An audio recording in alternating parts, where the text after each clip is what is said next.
स्वागत है। मित्रों, पिछले दिनों कश्मीर घाटी के अंदर एक बार फिर से षड्यंत्र शुरू किया गया है। गुपकार एजेंडे के साए में एक बार फिर जम्मू कश्मीर की जनता के खिलाफ षड्यंत्र हो रहा है, साजिश हो रही है। अब्दुल्ला परिवार और मुफ्ती परिवार ने मिलकर कोई गुपकार अलायंस बनाया है। इस गुपकार अलायंस का, गुपकार एजेंडे का जम्मू कश्मीर की जनता से कोई लेना देना नहीं है। यह गुपकार एजेंडा देशद्रोही एजेंडा है। यह Gupkar agenda anti national forces का एजेंडा है। इसे जम्मू कश्मीर की जनता किसी सूरत में स्वीकार नहीं करेगी। देश दुश्मन ताकतों के हाथों की कठपुतली बने जम्मू कश्मीर के कुछ राजनेता कभी चीन के समर्थन की बात करते हैं और कभी पाकिस्तान की उंगलियों पर नाचते हैं। जम्मू कश्मीर की जनता ने पिछले 35-40 वर्षों में जो आतंकवाद जम्मू कश्मीर के अंदर झेला है, जिसमें हजारों लाखों बेगुनाह लोगों की जानें गई हैं, जम्मू कश्मीर के अंदर आतंकवाद, अलगाववाद और पाकिस्तान की मानसिकता को जन्म देने वाली धारा 370 को उखाड़ के फेंक दिया गया है। कयामत की सुबह तक अब ये धारा 370 वापस नहीं आ सकती।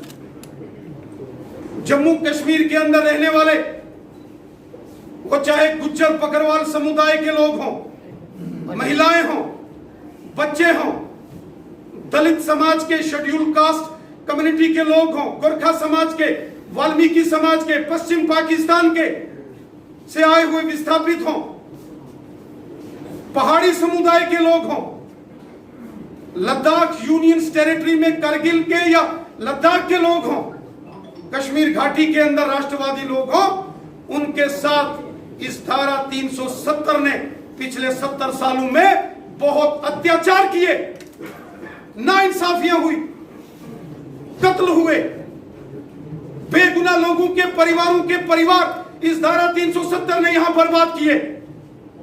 इसलिए इस धारा 370 को उखाड़ के फेंक दिया गया और जब से यह धारा 370 को जम्मू कश्मीर से हटा दिया गया है, तब से जम्मू कश्मीर तथा लद्दाख के अंदर आम जनमानस जश्न में और खुशी में झूमा।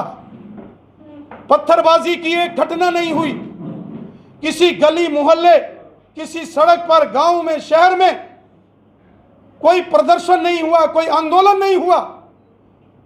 लेकिन जब से ये कुछ नेता जो जेल के अंदर हिरासत में बंद थे, जब से वो बाहर आए हैं, उन्होंने आते ही यहां उत्पात मचाना शुरू कर दिया है।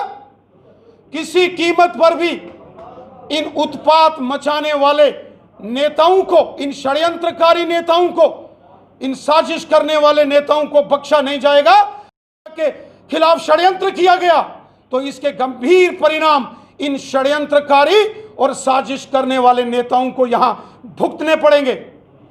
इन नेताओं को, इन षड्यंत्रकारी नेताओं को यह याद रखना चाहिए कि इस देश के अंदर नरेंद्र मोदी साहब की सरकार है और हमारे देश के गृह मंत्री अमित शाह साहब हैं, और जम्मू कश्मीर के अंदर करोड़ों करोड़ देशभक्त अपने हाथ में तिरंगा झंडा लेकर बैठे हैं। इनकी नाफरमानियों को कोई बर्दाश्त नहीं करेगा।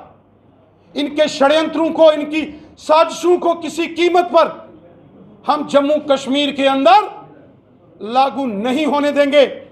ये गुपकार एजेंडा, ये गुपकार अलायंस पाकिस्तान और चीन के इशारों पर नाचने वाले कठपुतली नेता हैं। इनके इतिहास को जम्मू कश्मीर की जनता जानती है। जब ये लोग सत्ता में थे, इन्होंने किस प्रकार जम्मू कश्मीर की जनता को हमेशा धोखा दिया।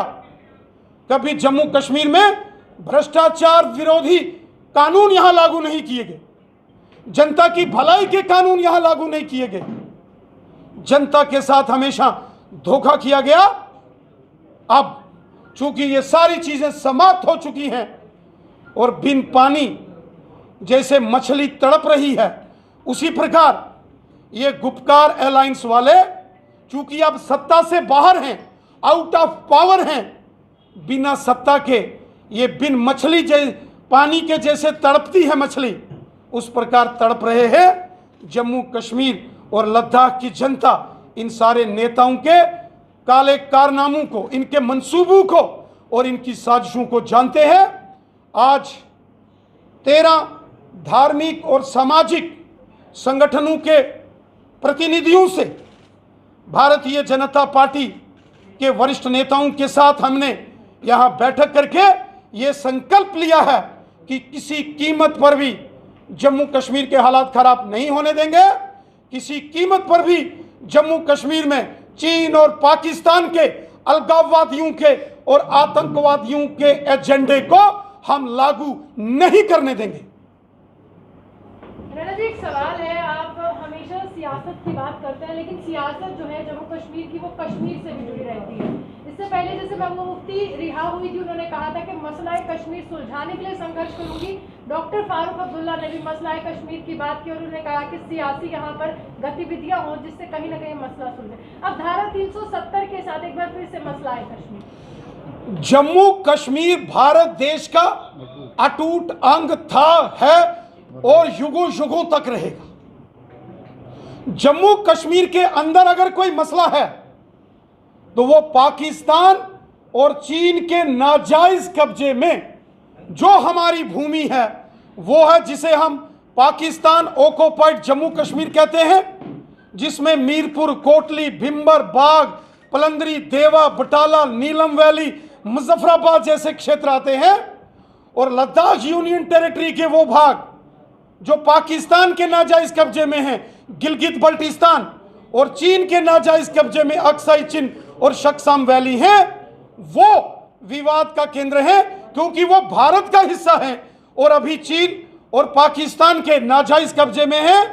चीन और पाकिस्तान को पाकिस्तान के कब्जे वाले जम्मू कश्मीर और लद्दाख और चीन के कब्जे वाले लद्दाख, इन क्षेत्रों को खाली करना पड़ेगा। ये भारत के क्षेत्र हैं। बड़े दुर्भाग्य की बात है कि ये जो गुपकार अलायंस वाले हैं, ये बड़े बड़े षड्यंत्रकारी बयान तो देते हैं, लेकिन जब पाकिस्तान के कब्जे वाले जम्मू कश्मीर की बात होती है, जब चीन के कब्जे वाले लद्दाख की बात होती है, पाकिस्तान के कब्जे वाले गिलगित बल्टिस्तान की बात होती है, तो इन गुपकार अलायंस वालों की जुबान को सांप सूंघ जाता है, इनकी बोलती बंद हो जाती है। क्या ये क्षेत्र जम्मू कश्मीर के नहीं है? ये सारे क्षेत्र जम्मू कश्मीर के हैं।